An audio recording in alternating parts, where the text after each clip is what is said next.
story down into these areas of introduction, orientation, complication, crisis, and resolution. And let's just go on what those are in terms of introduction. So what has to happen in the introduction? What do we need to do in general? Go. What's the question here? So what do we have to do? What's the introduction got to do? What's this prime function? Sets the scene. Establishes, sets the scene. Sets what scene? Where we are? Just go right to the basics. Not like in the very introduction, because you might, if they're just talking and you work out where they are, see what they're saying, but it might not necessarily be in the first few things they say. No, but in that phase we're in that phase of that moment we're going to start to establish where they are, how they got there. How they got there, who they are. We're not getting to know them, but we're establishing that we've got some people. So and it's got varying depths. So you might know immediately the names of those people because that's how the play works, but you're going to establish those three things. So what's orientation?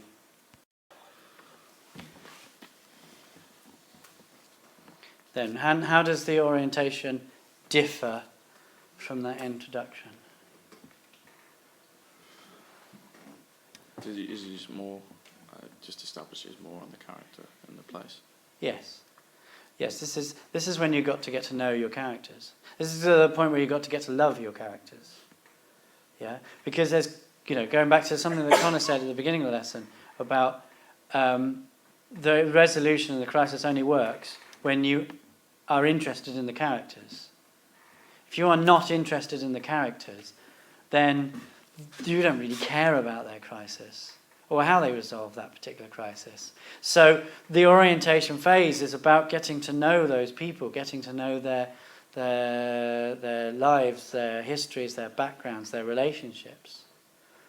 So then establish, and that's kind of Act 1 in a bigger, longer story. That's kind of Act 1. Or in a 20-minute piece, that's going to be the 10 minutes, isn't it? 7 to 10 minutes.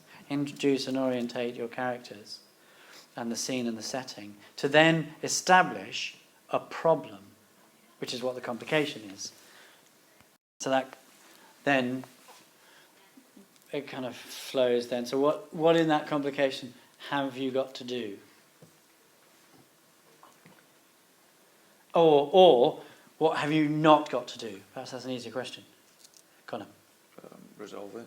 So you can't resolve it. Yeah. Yeah. Nor can it build to a point of crisis. Yeah. This is the point where you tend to go to the adverts or go to the interval. You establish that there's a problem. Oh my goodness, they're related, but they love each other.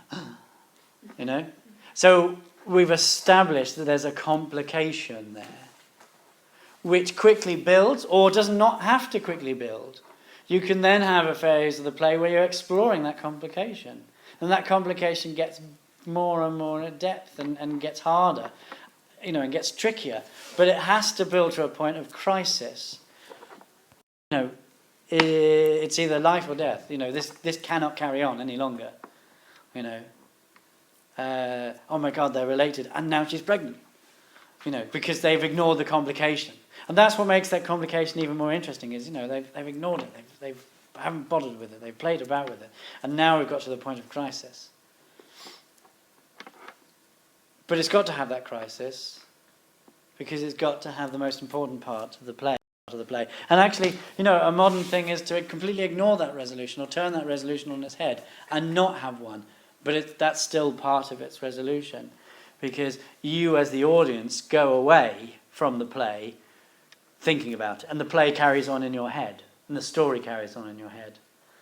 And so it still has that resolution. And sometimes it doesn't need a resolution because the resolution has already been told to you in the very first act, the very beginning. So you can make that link between the two and go, of course, I totally understand.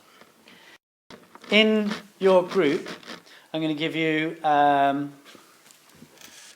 10 minutes, a quick exercise, to reflect upon your Unit 2 texts and how that breaks down for you into these 5 distinct areas. Okay? All right? So your 10 minutes starts roundabout now. Go. Be different. So, just roughly a 20-second overview of how 100 fits.